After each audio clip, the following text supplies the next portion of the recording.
Hello बच्चों, स्वागत है आपका साइंटिफिक एकेडमी के यूट्यूब चैनल पर। आज की वीडियो में हम लोग दो चर वाले रैखिक समीकरण को विलोपन विधि या जिसको इंग्लिश में एलिमिनेशन मेथड कहते हैं उससे हल करना सीखेंगे। विलोपन विधि जैसा कि नाम दिया गया है, इस विधि में हम x और y दो जो चर है उसमें से किसी एक चर का हम विलोपन करते हैं और दूसरे चर का मान निकाल लेते हैं। तो कैसे करते हैं देखते हैं। हमारे पास दो समीकरण है, x जोड़ y बराबर 5 और 2x घटाओ 3y बराबर 4। पहले हम समीकरण को लिख लेंगे x प्लस वाई बराबर 5 और 2x घटाओ 3y बराबर 4। अब हम पहले समीकरण का नाम लिखेंगे। पहले वाले समीकरण को समीकरण 1 और दूसरे वाले समीकरण को समीकरण 2। अब हम सेलेक्ट करेंगे कि किस पद का हमें विलोपन करना है, x का या y का। तो हम यहाँ लेते हैं x का पद, x के पद का विलोपन करते हैं। अब जिस पद का विलोपन करना है वो दोनों पद समान होना चाहिए। यहाँ पहले समीकरण में x के पद का गुणांक 1 है और दूसरे समीकरण में x के पद का गुणांक 2 है। तो हम दोनों के गुणांक का लसा निकालेंगे कितना आता है और फिर उस पद को उसी नंबर में बदलना है। तो 1 और 2 का लसा, 1 और 2 का लसा होता है 2। 1 और 2 का लसा होता है 2, तो हम दोनों ही x वाले पद का जो गुणांक है वो 2 बदलेंगे, तो 2x दोनों समान पद हो जाएंगे।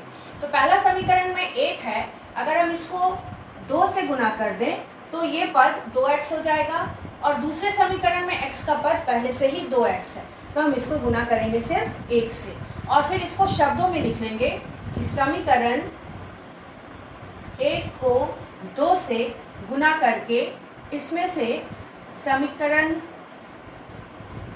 2 को 1 से गुना करके माइनस करेंगे। यहाँ घटाएंगे क्योंकि दोनों का चिन्ह समान है, चिन्ह बदलेगा तो ये घटकर 0 हो जाएगा।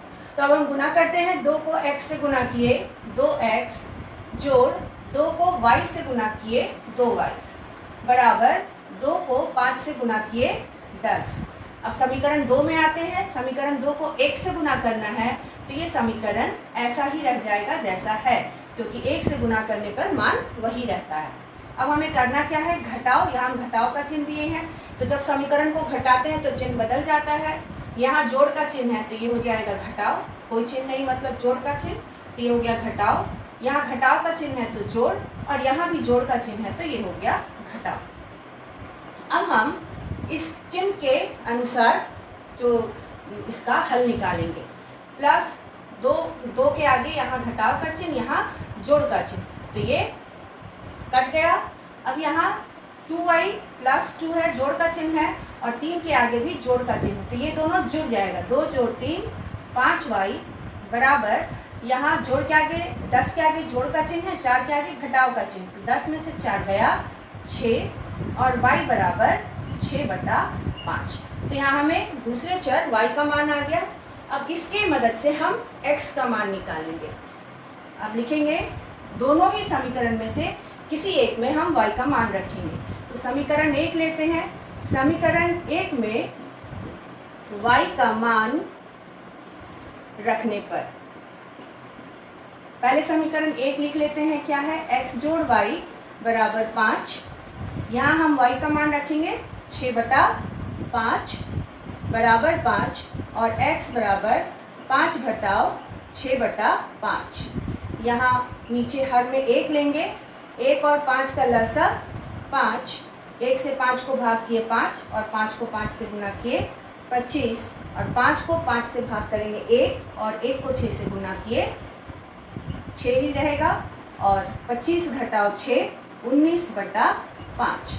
तो इस तरह से हमें x का मान मिला 19/5 और y का मान मिला 6/5।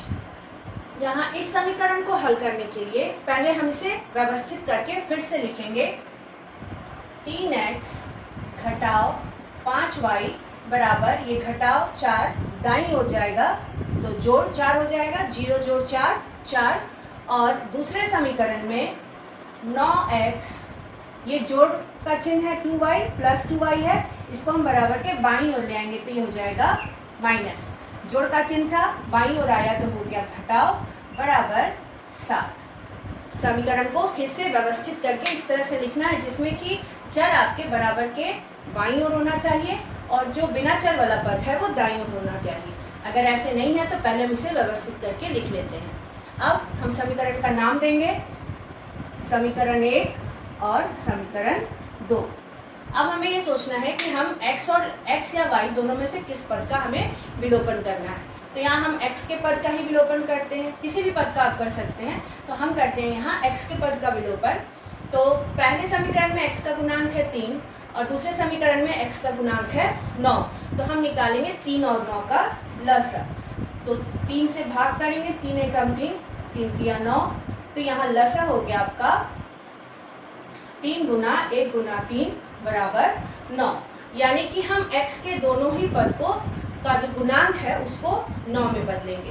तो यहाँ जो पहला पद है उसके साथ में x का गुणांक 3 है और 3 को हमको 9 में बदलने के लिए 3 से गुना करना होगा। तो यहाँ हम समीकरण 1 को 3 से गुना करेंगे और दूसरे समीकरण में जो x का गुणांक वो 9 ही है तो हम इसको सिर्फ 1 से गुना करेंगे। बस हमें सिर्फ x वाले पद को देखना है कि हमें वो दोनों समान पद में बदलना है और उसका गुणांक क्या करना है। तो उसके गुणांक का जो लसर है उसमें हमको बदलना है दोनों ही पद के गुणांक को। तो इस 3 और 9 का लसर आया 9। तो यहाँ 3 को 3 से गुना करेंगे 9 हो जाएगा और यहाँ 9 पहले से ही है तो यहाँ हम 1 से गुना करेंगे। तो उसके अनुसार हम समीकरण को गुना कर लिए। अब दोनों को ही आगे का चिन्ह जोड़ का है, इसलिए हम इसको पहले वाले में से दूसरे वाले को घटाएंगे ताकि अलग अलग चिन्ह होगा और दोनों ही पद जो है वो कट जाएगा।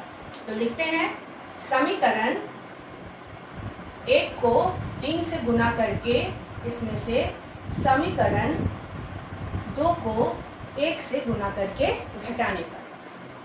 तो 3 से गुना करते हैं, 3 से 3x को गुना किए 9x, यहाँ घटाव का चिन्ह है तो घटाओ। फिर 3 से 5 को गुना किए 15y बराबर 3 से 4 को गुना करेंगे 12। दूसरे समीकरण को हम 1 से गुना कर रहे हैं तो वही समीकरण आ जाएगा क्योंकि 1 से गुना करने पर समीकरण में कोई बदलाव नहीं आएगा, वही पद रह जाएगा।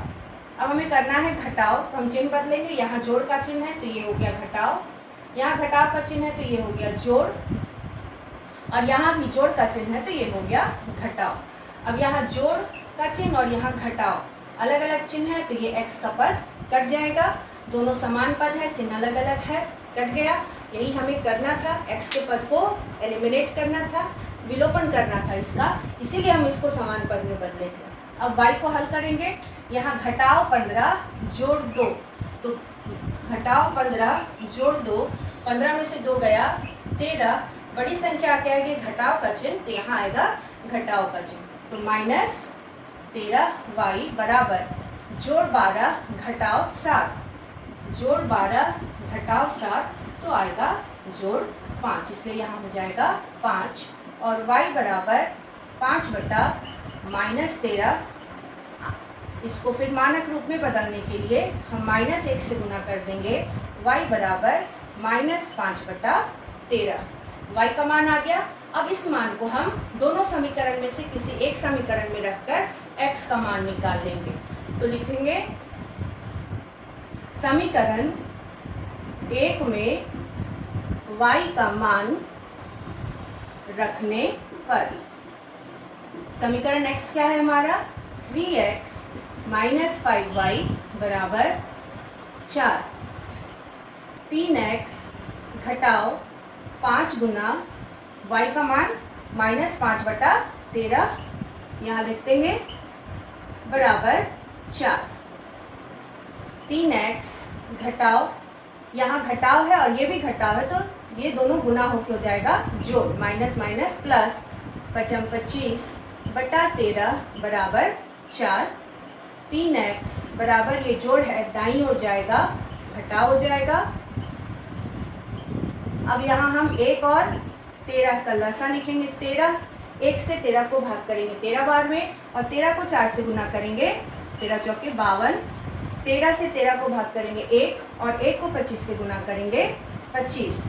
तो 3x बराबर 12 में से 5 गया 7 और 4 में से 2 गया 2/13 और x बराबर यहाँ x के साथ 3 गुना में है तो यहाँ चला जाएगा अगले स्टेप में। अगर हम बराबर के दाईं ओर ले जाएंगे तो भाग में, ये हो जाएगा 27/13 गुना 3। यहाँ x के साथ ये 3 गुना में था, दाईं ओर गया तो भाग में हो जाएगा। तो 3 से कट जाएगा 9 बार में और x बराबर 9/13। तो इस तरह से हमें 2 मान प्राप्त हुआ, एक x का 9/13 और y का मान -5/13। ये हल होगा हमारा।